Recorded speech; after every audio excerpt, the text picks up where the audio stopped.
Hello guys, so in this occasion I will make a presentation video to fulfill the task of intercultural communication, and in this video I will rediscuss the material that has been explained from us group 2 in class with the title Cross-Cultural Conflict and Adjustment. But before I start this presentation, I will introduce myself. My name is Herlin Firman Putri and I'm from B Afternoon class. Okay, before I explain about the material, I will give you table of content that I will be explain next. For the first, I will explain about identify and justify ways to cope with the cross-cultural conflict in a new culture. And the second is the W-shaped diagram of adjustment process in a new culture. And the third is re-entry adjustment process. And the last is ethnocentrism. For the first is identify and justify ways to cope with the cross-cultural conflict in a new culture.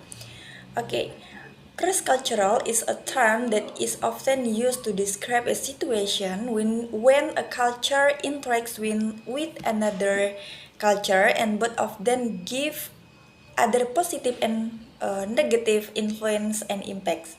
Nah, lintas budaya itu adalah istilah yang sering kita gunakan untuk menggambarkan suatu situasi ketika satu budaya berinteraksi dengan budaya lainnya dan kedua budaya tersebut saling mempengaruhi baik yang berdampak positif maupun negatif.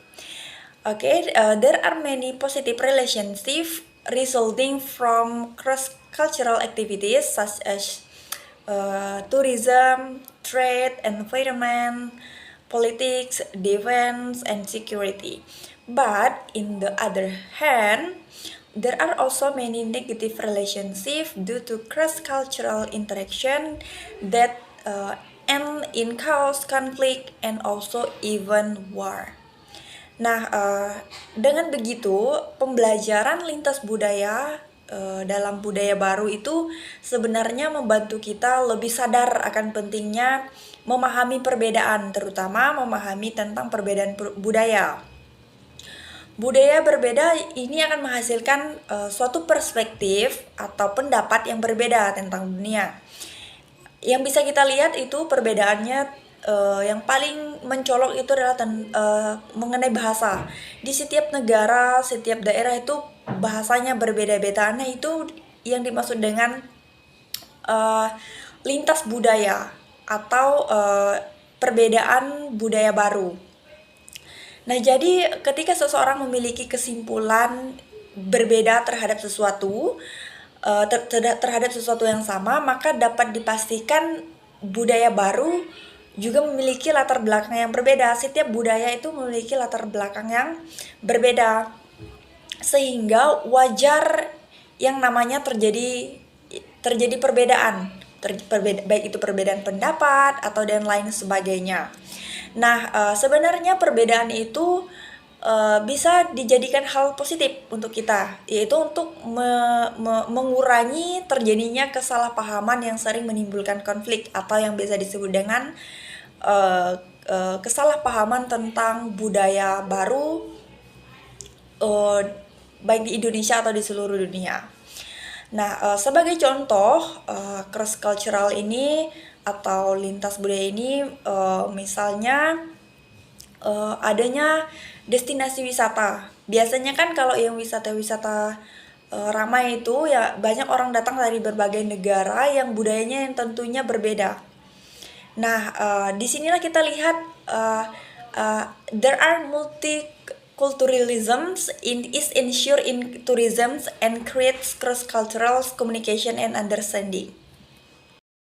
Okay, so that for the first material about identify and justify the cross-cultural conflict in a new culture, and we continue to the second,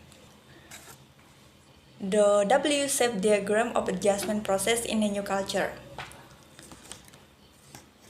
Jadi di dalam adjustment process itu ada yang disebut dengan W-shaped diagram atau yang disebut dengan diagram W.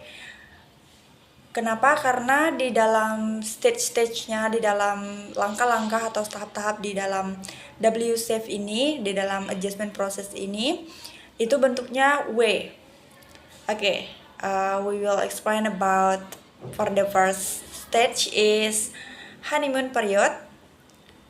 Initially, many people are fascinated and excited by everything new.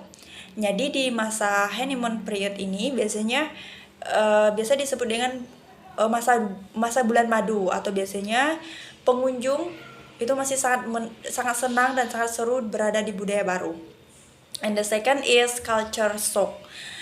Culture shock ini biasanya disebut dengan krisis stage. Kenapa? Karena di sini biasanya muncul masalah baru, like housing, transportation, shopping, and also language. Nah, biasanya di bagian culture shock ini, kelelahan mental itu diakibatkan karena berusaha untuk memahami bahasa asing. And the third is initial adjustment. Everyday activities such as housing and shopping are no longer major problems. Nah, jadi di bagian initial adjustment ini, permasalahan yang ada di culture shock-nya bukan lagi jadi permasalahan, tetapi sudah masuk ke penyesuaian awal. Sudah mulai bisa mengekspresikan ide-ide atau perasaan di budaya barunya, terutama dalam bahasa asing. And the fourth is mental isolation. Mental isolation ini adalah biasanya disebut dengan setelah penyesuaian awal, biasanya orang-orang kembali merasa frustasi atau terkadang kehilangan kepercayaan diri. Why? Because individuals have been away from their family and good friends for a long period of time and may feel lonely. And the last is acceptance and integration. In this stage is a routine like work, business, school has been established. Di bagian ini biasanya the visitors has accepted the habits, custom, foods, and characteristics of the people in the new culture. Nah, biasanya di tahap acceptance and integration ini, orang-orang sudah bisa menerima kebiasaan, adat istiadat, makanan, karakteristik orang-orangnya di dalam budaya baru. Okay, for the next material about the re-entry process. The re-entry process is when visitors return to the native countries, and the stage are usually shorter and less intense. Di bagian the re-entry process ini adalah ketika pengunjung yang setelah mengunjungi budaya baru itu pulang ke kampung halamannya. Nah, di bagian ini juga terdapat W diagram. Nah, di dalam the re-entry process ini there are 5 stage. And for the first is acceptance and integration. Nah, di bagian acceptance and integration ini itu sama bentuknya dengan di bagian adjustment process in culture. And the second is return anxiety. Di bagian return anxiety ini, there may be confused and emotional pain about leaving, and because friendship will have be disrupted. Many people realize how much they have changed because of their experience and maybe nervous about going home. Nah, biasanya di bagian return anxiety ini orang-orang merasa cemas untuk kembali ke kampung halamannya atau kembali ke rumahnya setelah dia lama terbiasa dengan budaya baru. And the third stage is return honeymoon. Nah, di bagian adjustment process sama halnya dengan re-entry process, ada juga istilah honeymoon. Tetapi di sini yang dimaksud dengan honeymoon yang di bagian re-entry process ini, orang-orang kembali merasa senang di bagian kampung halamannya, meskipun dia masih terbiasa di budaya barunya. Okay, and the fourth is re-entry shock. Nah, di bagian re-entry shock ini, family and friends may not understand and or appreciate what the visitors has experienced. The native country or city may have changes in the eyes of the former visitors. Nah, bagian re-entry shock ini biasanya teman-teman, keluarga, dari orang yang mengunjungi budaya baru tadi tidak mengerti atau tidak mengapresiasi atau tidak setuju dengan pengalaman-pengalaman budaya baru yang dialami oleh si pengunjung tadi. Itu yang disebut dengan re-entry shock.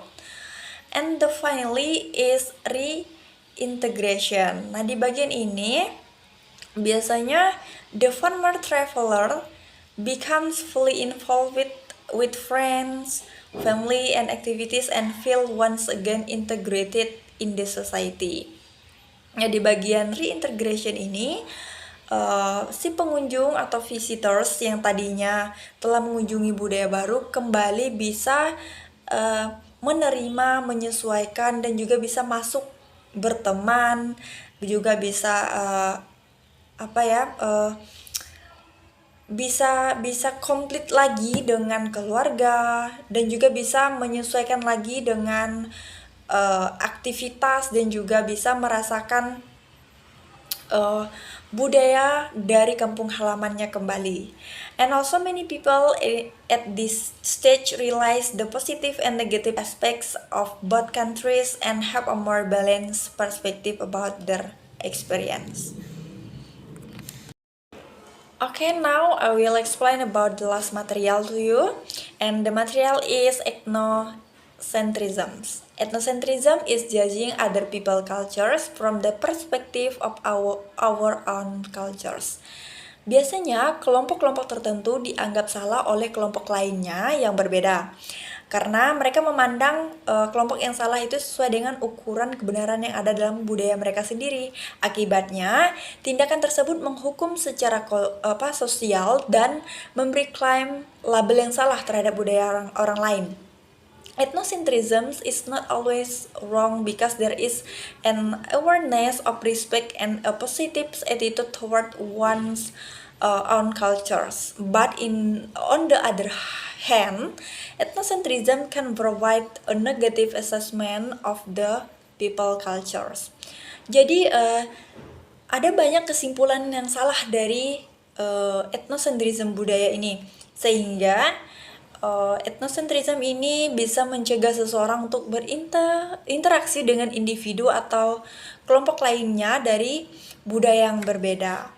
Nah, berdasarkan penjelasan tentang ethnocentrism ini, bisa disimpulkan bahwa ethnocentrism ini sebenarnya tidak direkomendasikan menjadi budaya yang baik, dikarenakan it can be cause bad impacts. For the first reason is causing horizontal conflict. Causing horizontal conflict is being proud of own cultures and looking down on other cultures can trigger conflict among fellow citizens. If the understanding of ethnocentrism is not only attached to an individual. And for the second reason is inhibits integration. Ethnocentrism can hinder the growth of culture integration. In fact, these various cultures can complement each other so that no meaningful conflict is created. And the last is reducing the objectivity of science. Ethnocentrism can reduce the development of science because an individual will prioritize the sides of subjectivity compare to objectivity in assessing some things. Okay, so that's the explain about the material for this presentation video. I hope you are have understand what I explained to you. Thank you.